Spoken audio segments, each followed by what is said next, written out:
Hey everyone, we are Mel and Zack Durham with P&W Homes Group, EXP Realty here in Olympia, Washington.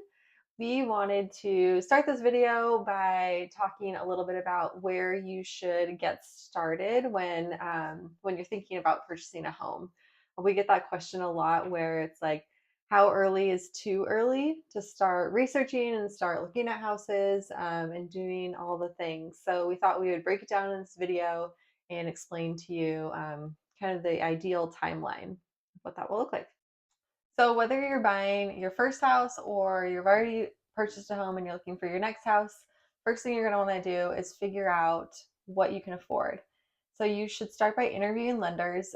We recommend at least three, and then you can figure out what types of loan programs they have, what the interest rates are, what you're going to need to do to pay off your debts, and then also how to increase your credit score and also save for a down payment. So it's super important to have a goal in mind because then that'll set you up for exactly when you can purchase a house. Next thing you're going to want to do is clarify your search criteria. So it's really important to be not super critical, but like keep it somewhat broad until you do start looking at houses because you never know what you're going to like and you never know what neighborhood you're going to want to be in. So even just driving around specific neighborhoods that you have seen. If you see a for sale sign, drive down the street, see where it's at, see if you like the neighborhood, and then that'll give you an idea of what the prices are specifically in those neighborhoods and then what you essentially like in a house. All right, so after you've interviewed a few lenders and you finally picked out one that you like, the next step is to get pre qualified.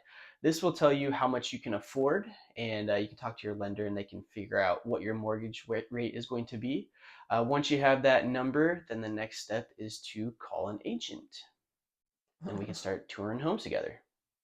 Yeah, the difference between a pre-qualification and then pre-approval. So the pre-qualification, they don't run your credit right away. They don't gather pay stubs, all of the necessary documentation. They just take the essentially the numbers that you give them and then your credit scores and see what you can afford and what your interest rate would be. And then the next step after that would be pre-approval. So that would be where you would want to do that 90 days out because it only lasts for 90 days. And then it would essentially go all the way through their system with the documentation, the income, the credit, um, all those things. And then that will show the sellers that you are pre approved to buy the house. And then with that being said, 90 days out, so 3 months out, that's when you should really start narrowing down your search. So you've done all your initial research, you know what you like, you know where you want to live. So go tour as many houses as possible. And then be brutally honest with your agent. Like, we're not offended if you don't like the house.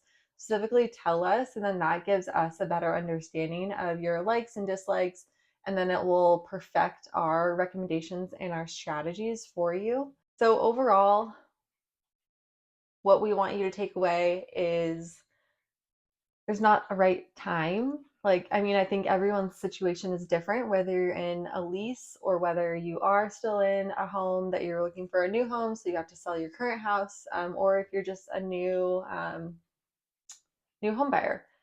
I think that just starting as early as possible is helpful because it gets you prepared. It gets you ready to save for that down payment. It gets you ready to perfect those credit scores. And then once you're financially ready, then really hit the ground running and look at houses and run around with real estate agents like us. So if you have any questions, either drop a comment or give us a call. We'll link our phone number below. You can always email us as well, and we'll leave that below too. So thank you guys.